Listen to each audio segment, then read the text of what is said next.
ఇట్లా రకరకాల స్టెప్స్ మేము ఇన్వెస్టిగేషన్ స్టెప్స్ తీసుకున్నాము. ఆ స్టెప్స్ అన్ని మీకు ఇప్పుడు 1 by 1 ఎగ్జామిన్ చేస్తాము.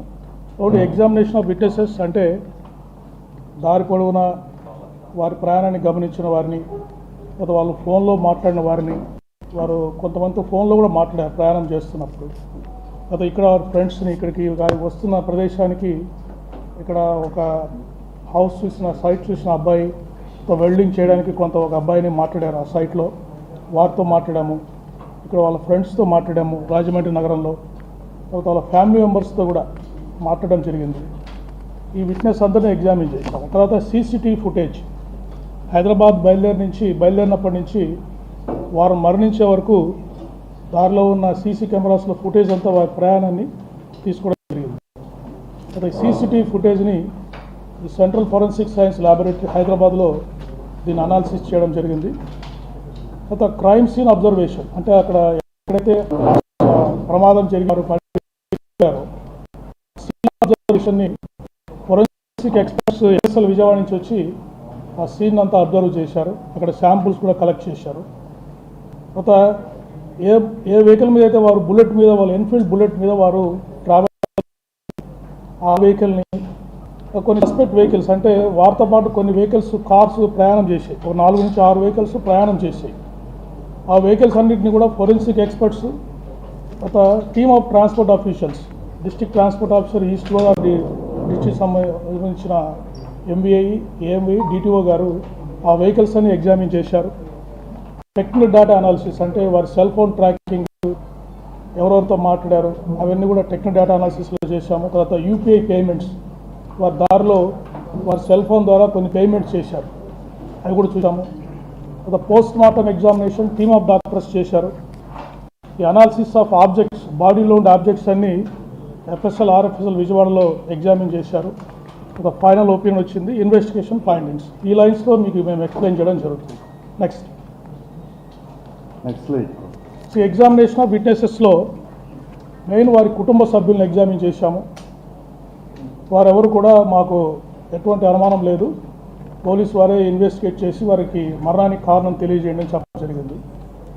తర్వాత వారు ఒక 6 మందితోటి 24 తారీఖు వారు ప్రయాణం చేసినప్పుడు సెల్ ఫోన్లో 6 మందితో మాట్లాడారు. వారి భార్య, కొంతమంది ఫ్రెండ్స్ తోటి మాట్లాడారు.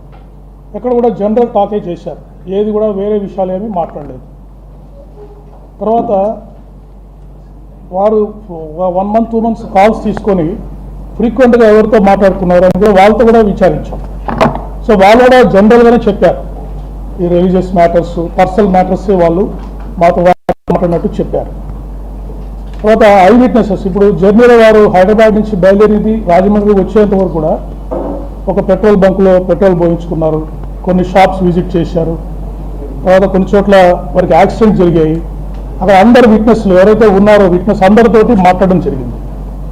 తర్వాత కొంతమంది ఇక్కడ రాజమండ్రిలో కానీ చుట్టుపక్కల ప్రాంతాల్లో ఇది మర్డర్ అని, తర్వాత సస్పీషియస్ డెత్ అని సోషల్ మీడియాలో, టీవీలో ఇంటర్వ్యూస్ ఇచ్చారు. వాళ్ళందరికీ నోటీసులు సర్వ్ చేసి వాళ్ళందరికీ ఎగ్జామిన్ చేయడం జరిగింది. బట్ వాళ్ళు ఎవరు కూడా వారు చెప్పిన కారణాలు ఎటువంటి ఎవిడెన్స్ కూడా ఇవ్వలేకపోయారు. అయితే లోకల్ విట్నెసెస్ని ఇక్కడ ఎగ్జామిన్ చేశాము. డ్రైవర్స్ ఎవరైతే ఆ 4-6 వెహికల్స్ వారి మోటార్ సైకిల్తో పాటు ప్రయాణం చేశాయో ఆ డ్రైవర్స్ అందరినీ కూడా మాట్లాడాం. Right, next.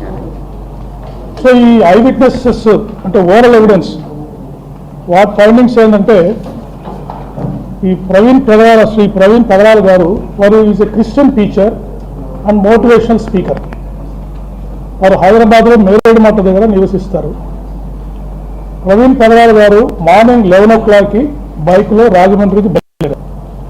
పర్పస్ ఏంటంటే రాజమండ్రి దగ్గర మామూరు అనే గ్రామం దగ్గర ఒక బైబిల్ కాలేజీ వారు కన్స్ట్రక్షన్ చేస్తున్నారు. ఈ వర్షాన్ని మనకు ఆకాశాన్ని లోకల్గా ఎవరైతే ఆ స్థలాన్ని ఎంపిక చేయడానికి హెల్ప్ చేశారో, రిజిస్ట్రేషన్ హెల్ప్ చేశారో వారు అడపాక జాన్ అని చెప్పేసి ఒక వెల్డర్, ఆ రోజు వారు వచ్చి అక్కడ వెల్డింగ్ పనులు అక్కడ కొన్ని స్టార్ట్ చేద్దామని వాళ్ళు ప్లాన్ చేశారు ప్రవీణ్ గారు. సో వర్షాన్ని మాకు సపోర్ట్ చేశారు. తర్వాత ఎందుకు బైక్లో వచ్చారు అంటే, బైక్లో ఇక్కడికి వచ్చి రాజమండ్రి ఫ్యూచర్లో వారు ఇక్కడే ఉండి ఈ బైబిల్ కాలేజ్ కన్స్ట్రక్షన్తో చేయాలనే ప్లాన్లో ఉన్నారు. కాబట్టి వారు ఫ్రీక్వెంట్గా ఇక్కడికి వచ్చినప్పుడు వారికి వెహికల్ అవసరం అవుతుంది. అందుకని ఈ బైక్ని ఇక్కడే పెట్టి మళ్ళీ తిరిగి వెళ్ళి ఎప్పుడు రాజమండ్రికి వచ్చినా కూడా ఈ బైక్లో ట్రావెల్ చేస్తూ లోకల్గా పనులు చూసుకోవడానికి వారి మెయిన్ ఉద్దేశంగా మనకు తెలుసు. అయితే రాజమండ్రికి వారు వస్తున్నారనే విషయము వారి కుటుంబ సభ్యులకి ఈ ఆకాష్కి జాన్ తప్ప ఇంకెవరికి తెలియదు. లోకల్గా వారెవరికి కూడా ఇన్ఫార్మ్ చేయలేదు ఆ రోజు. తర్వాత ఎవరైతే సోషల్ మీడియాలో పోస్టులు పెట్టారో, టీవీలో ఇంటర్వ్యూలు ఇచ్చారో, మాకు అనుమానం ఉంది అది ఇది అని చెప్పేసి ఎవరు కూడా ఎటువంటి ఎవిడెన్స్, దాదాపు 10 రోజులు వాళ్ళకి టైం ఇచ్చాము ఈ ల్యాబ్స్ వచ్చే లోపల, ఎవరు కూడా ఎటువంటి ఎవిడెన్స్ కూడా మాకు ఇవ్వలేకపోయారు వారు చేసిన అలిగేషన్. తర్వాత వారు దారిలో వస్తున్నప్పుడు వైన్ షాప్స్ కూడా వెళ్ళారు. హైదరాబాద్లో, తర్వాత కోదాడ దగ్గర, తర్వాత ఏలూరు దగ్గర.